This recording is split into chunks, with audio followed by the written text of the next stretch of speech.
자, 오늘 여기 본문에 보면 지금 이스라엘의 마지막 사사가 사무엘입니다. 사무엘 시대입니다. 사무엘이 사사였을 때 이스라엘 백성은 참 무력하게 살았습니다. 특별히 블레셋 앞에는 그들이 항상 전쟁에 패배하고, 또 법궤를 들고 전쟁터에 나갔다가 법궤도 뺏기고, 그리고 거기 제사장도 죽고, 그리고 완전한 패배하면서 그 패배의식 속에 살고 있었던 바로 그때입니다. 자, 그때 하나님께서 그들에게 부흥을 주시는 말씀이 오늘 얘기가 나와 있는 것입니다. 자, 오늘 3절 말씀을 한번 보십시다. 3절 한번 읽어보겠습니다. 시작. 사무엘이 이스라엘 온 족속에게 말하 이르되 만일 너희가 전심으로 여호와께 돌아오려거든 이방신들과 아스타롯을 너희 중에서 제거하고 너희 마음을 여호와께로 향하여 그만 섬기라. 그리하면 너희를 블레셋 사람의 손에서 건져내시리라. 그들이 거의 블레셋 사람의 거의 노예 수준으로 살았습니다. 종된 수준으로 살았는데 너희들이 돌아오려면 전심으로 돌아오라. 전심으로. 자, 첫 번째, 이 미스바의 부흥은 어떻게 일어나냐면 전심으로 하나님께 돌아갈 때 부흥이 일어나요. 전심으로. 자, 여기 전심으로 돌아간다는 것은 뭐라고 하냐면 이방신들과 아스타롯을 너희 중에서 제거하고 너희 마음을 여호와께로 향하여 그만 섬기라. 이렇게 나와요. 자, 전심으로 돌아온다는 건 뭐냐면 이방신을 버린다는 거예요. 전심이라는 것은 조금이라도 그 다른 데 마음을 두지 않고 오직 하나님께만 마음을 두는 것을 이야기하는 거예요. 전심으로 하나님만 향하는 것을 얘기해요. 그러니까 우리가 하나님만 향한다 그럴 때는 하나를 버린다는 뜻이에요. 하나를 버려야 하나님만 섬길 수가 있어요. 그런데 그들의 삶은 하나님도 섬기고 이방신도 섬기는 그런 생활을 하고 있었다는 것입니다. 그러니까 전심으로 하나님께 돌아오지 않았다는 거예요. 양다리 걸치는 거예요. 우리가 예배 시간에는 하나님을 섬깁니다. 우리가 찬양도 하고 말씀도 듣고 기도도 하고 또 헌금도 드리고 헌신을 합니다. 그런데 예배당을 딱 나가는 순간에 우리는 금방 세상 신에 매여 살아요. 그러니까 실천적 무신론자라는 겁니다. 입술로는 하나님이 살아계십니다. 하나님은 나의 하나님입니다. 이렇게 고백을 하지만 삶의 현장으로 들어가면 그 하나님이 없어지는 거예요. 그게 실천적 무신론이에요. 다시 말하면 신앙과 삶이 일치되지 않는 것. 이것은 전심으로 돌아오지 않는 것인데, 전심으로 돌아온다는 것은 신앙과 삶이 딱 일치가 돼야 돼요. 내가 들은 말씀대로 삶의 현장으로 그대로 그게 실천이 되는 거예요. 내가 하나님 앞에 고백한 대로 삶의 현장 속에서 고스란히 순종하며 사는 삶, 그게 전심으로 하나님께 돌아오는 것이다 라고 얘기하는 거예요. 그래서 우리가 부흥은 하나님만, 여기 그만 섬기라, 그만 섬기라. 그 조금이라도 허투른 데 마음을 두지 않고 하나님만 바라보는 것, 그걸 전심으로 하나님께 돌아오는 것이다 라고 말하는 겁니다. 껍데기 신앙이에요. 껍데기 신앙. 이걸 버려야 돼요. 그들이 그 앞에서 이제 블레셋과 전쟁할 때 법궤를 들고 가지 않습니까? 자, 법궤는 하나님의 임재다. 하나님이 여기 계신다. 법궤를 가지고 나가면 우리는 반드시 승리한다. 그리고 법궤를 가지고 나갔어요. 그랬을 때 이스라엘 백성의 사기가 얼마나 높아졌는지 몰라요. 하나님이 우리 가운데 오셨다. 우리 저것들은 죽었다. 블레셋 사람도 두려워해요. 야, 하나님이 저들의 신이 저들 가운데 왔다. 우리 질 수도 있겠다. 그러면서 질 땐지더라도 한번 잘 싸워보자. 그래서 싸웠더니 이스라엘이 대패를 하고 법궤도 빼앗겨버려요. 왜 그랬어요? 법궤를 가지고 가면 하나님이 명예를 생각해서라도 승리를 주셔야 되는 거 아니에요? 근데 법궤를 가져갔는데 패배하는 정도가 아니라 법궤도 빼앗겼단 말이에요. 왜 그랬어요? 여러분, 법궤를 아무리 가지고 있더라도요, 하나님이 그곳에 임재하지 않으면 법궤는 그냥 괴짝이에요. 하나님은 껍데기에 임재하는 게 아니에요. 이스라엘 백성 가운데 임재하는 거예요. 하나님이 우리 가운데 임재하시는 거예요. 그렇게 될 때 승리하게 되는 거지. 이 껍데기 신앙, 우리가 이 껍데기 신앙을 자꾸 청산해야 됩니다. 껍데기 신앙. 하나님이 우리 가운데 계시지 않아요. 입술로만 계신다고 자꾸 얘기해요. 근데 자기도 알아요. 하나님이 나와 함께 하지 않는다는 거. 여러분, 이거요, 하나님이 나와 함께 하면요, 내가 알아요. 여러분, 알아요. 모를 수가 없어요. 하나님 나와 함께 한다는 걸 내가 알아요. 어떤 때는요, 설교를 딱 준비합니다. 다 강단에 올라갈 때요, 이런 느낌이 있어요. 아, 하나님이 나와 함께 하신다. 이게 느껴져요. 어떤 때는 안 느껴져요. 물론 하나님이 붙들고 계시겠지만 어떤 때는 느껴져요. 아, 하나님 나 붙들고 계시는구나. 그럴 때는요, 설교하는 게 두렵지가 않아요. 그리고 하나님이 자유롭게 하나님께서 역사하세요. 알아요, 내가. 근데 하나님이 안 계신다는 거 설교 아무리 잘해도 알아요, 내가. 뭔가 빠졌다. 엄청난 걸 준비를 엄청 많이 했어요. 근데 내가 알아요. 하나님이 함께하지 않는다는 거. 여러분, 이거 알아요. 여러분들도 알아요. 하나님이 함께하면 담대해져요. 당당해져요. 두려움이 없어요. 하나님께서 우리에게 주시는 함께하심의 축복이 있어요. 법궤를 가져가면 뭐합니까? 하나님이 거기 안 계시는데 하나님이 계셔야 되거든요. 전심으로 돌아오라. 하나님이 너희 가운데 오실 것이다. 전심으로 그만 섬겨라. 그러면 하나님께서 너희를 함께 하시고 승리할 것이다. 그래, 전심으로 돌아오라.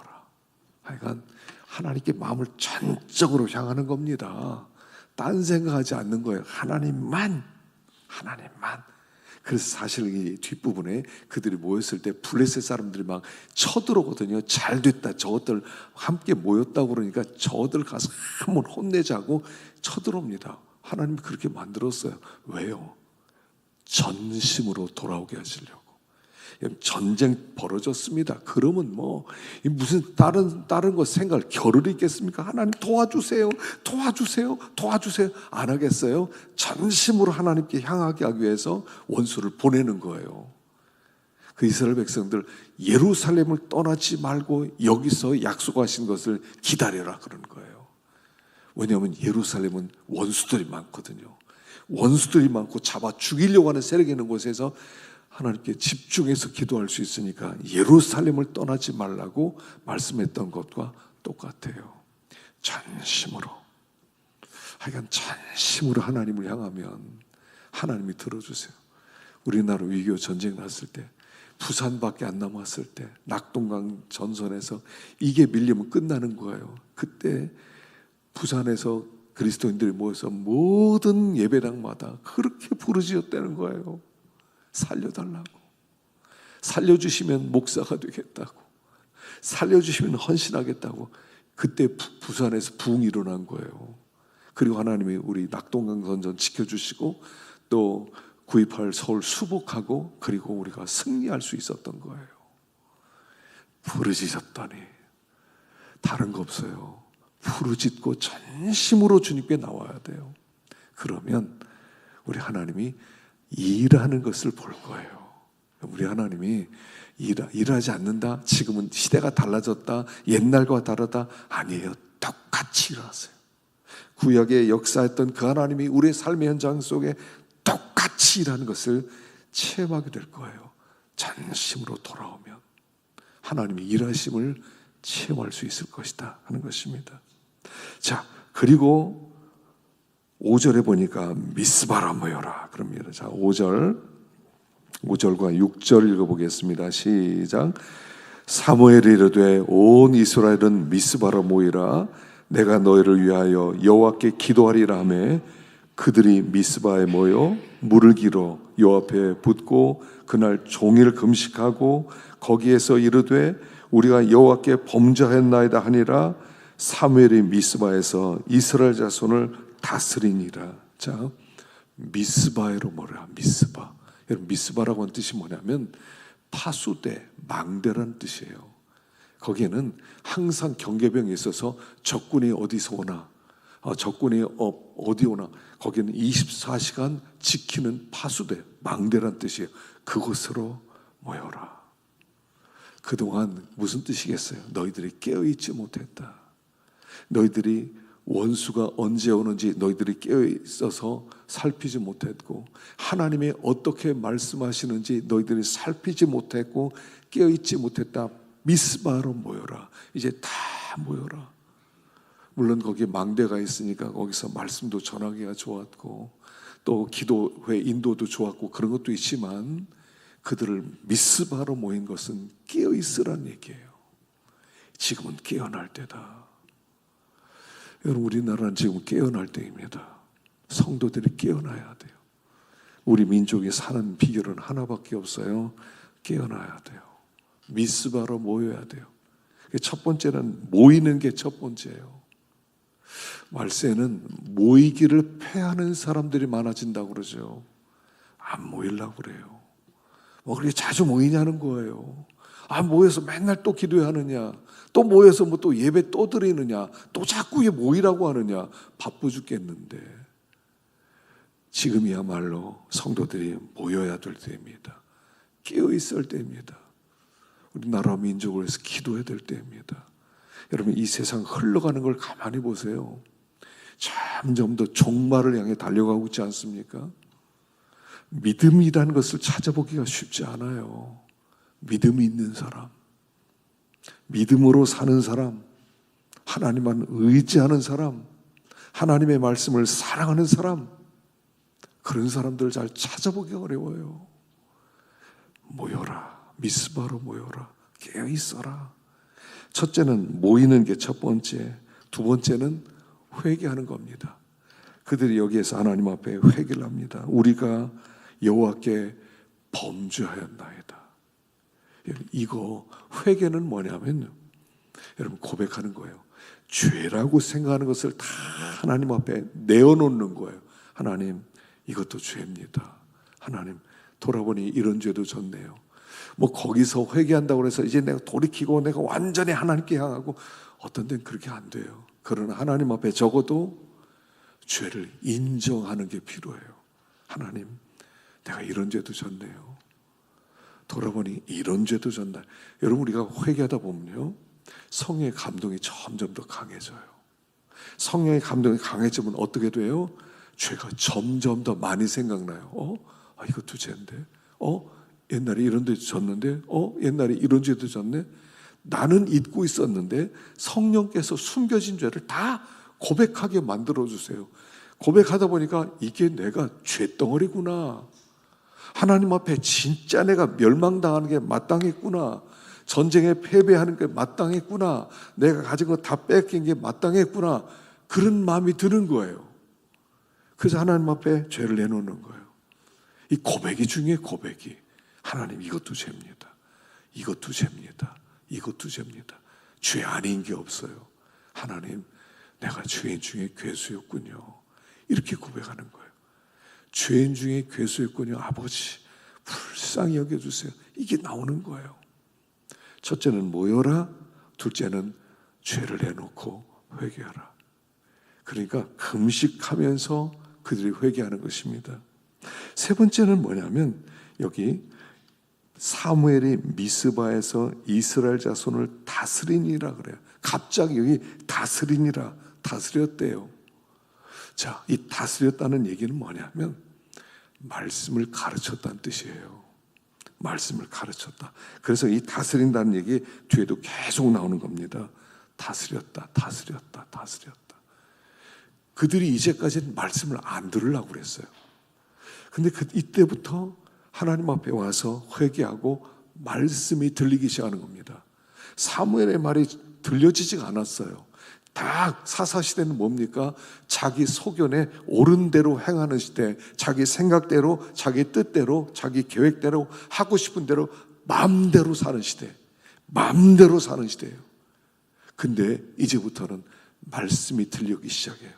그리고 말씀이 들려지면 삶의 질서가 잡혀요. 이게 중요하거든요. 말씀은 빛이에요. 말씀이 선포되고 말씀이 들려지면 빛이 비춰지는 것 같아서 그때부터 낮과 같이 질서가 잡히기 시작해요. 삶의 질서. 학생들은요, 공부가 안 돼요. 왜냐하면 이 마음에 질서 없어서 그래요. 우선순위가 세워져야 돼요. 우선순위가 쫙 세워져야 되는데 그 우선순위가 없었어요. 그러니까 이것도 하고 저것도 하고 중구난방으로 그런 일들을 했던 거예요. 근데 말씀이 들려지니까 우선순위가 세워져요. 질서가 잡혀요. 마음이 편안해져요. 그때부터 공부가 되는 거예요. 여러분, 공부 안 되는 사람 특징은요, 질서가 없어서 그래요. 질서가 잡히면 공부가 되기 시작해요. 워렌 버핏이 이런 얘기를 했더라고요. 자기 직장에 다니는 그 밑에 있는 어떤 직원한테 물어봤답니다. 그 직원이 이렇게 한번 물어봤대요. 회장님, 어떻게 하면 성공할 수 있습니까? 성공? 그러면 자네가 하고 싶은 거 25가지를 노트에 적어봐. 그러더래요. 그래서 노트에 심사숙고해서 25가지 전했어요. 이거 이렇게 하고 싶습니다. 그래서 이렇게 얘기했대요. 그 중에서 진짜 가장 중요한 거, 진짜 해야 되는 거 5가지만 동그라미를 쳐봐. 그래서 잘 펴서 5가지의 동그라미를 쳤어요. 자, 이 5가지인가? 이제부터 5가지에 집중하게. 자, 그러면 20가지는 어떻게 할 건가? 그러니까 이제 5가지 열심히 하고요. 틈틈이 다른 거 하겠습니다. 그러니까 틀렸어. 아니야.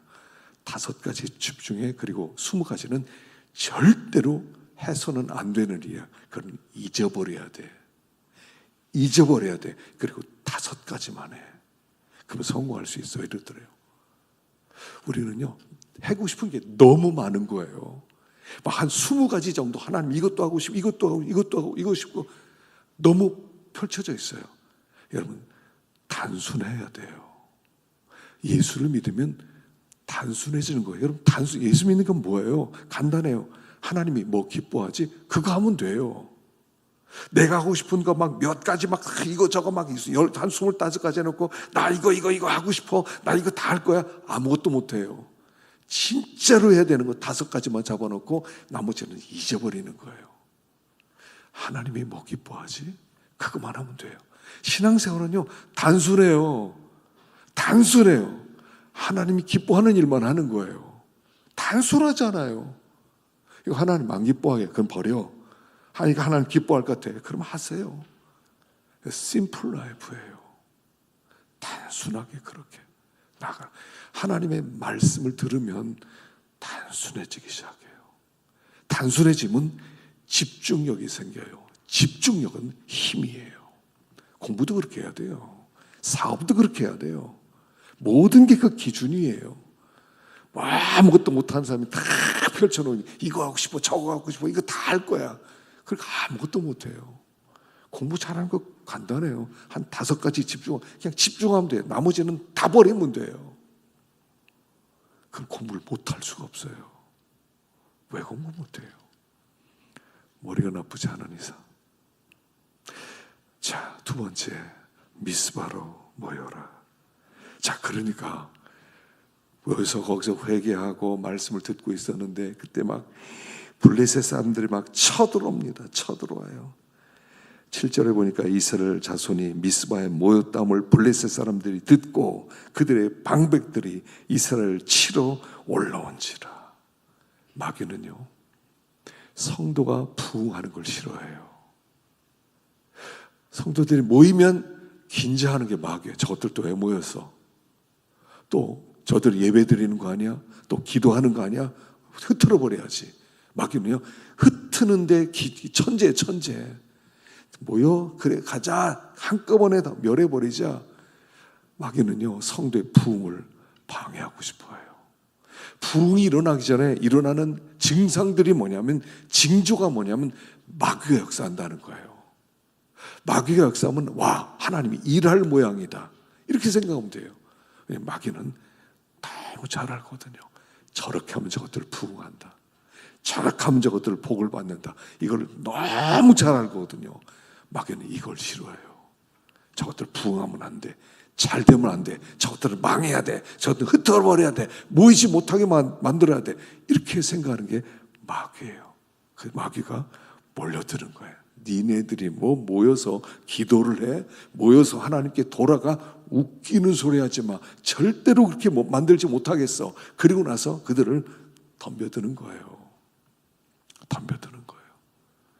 그래서 그들이 여기 사무엘에게 이야기합니다. 8절에 이스라엘 자손이 사무엘에게 이르되 당신은 우리를 위하여 우리 하나님 여호와께 쉬지 말고 부르짖어 우리를 블레셋 사람들의 손에서 구원하시게 하소서 하며, 사무엘이 젖 먹는 어린 양 하나를 가져다가 온전한 번제를 여호와께 드리고 이스라엘 위하여 여호와께 부르짖으매 여호와께서 응답하셨더라.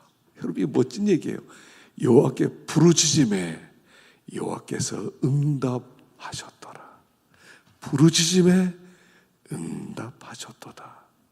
성의 가장 멋진 말이에요. 부르짖으면 응답이 있어요. 부르짖는 거예요. 처음에 사무엘이 부르짖었겠죠. 백성들도 함께 부르짖지 않았겠어요. 그러니까 하나님이 그걸 듣고 응답하셨어요. 그곳에 임재하셨다는 거예요. 그리고 그들이 이제 하나님이 블레셋 사람이 오는데 하나님이 대신 싸우십니다. 그날에 여호와께서 블레셋 사람에게 큰 우레를 발하여 그들을 어지럽게 하시니 그들이 이스라엘 앞에 패한지라. 이스라엘 앞에서요 패하게 되었다. 하나님이 드디어 움직이기 시작했어요. 이들이 이제까지 이걸 본 적이 없어요. 블레셋 사람과 계속 싸우고 계속 패배하고 계속 법궤 뺏기고 계속 조공바치고 그러다가 이제 처음으로 이겨봤어요. 와, 이겼다. 우리도 이길 수가 있네.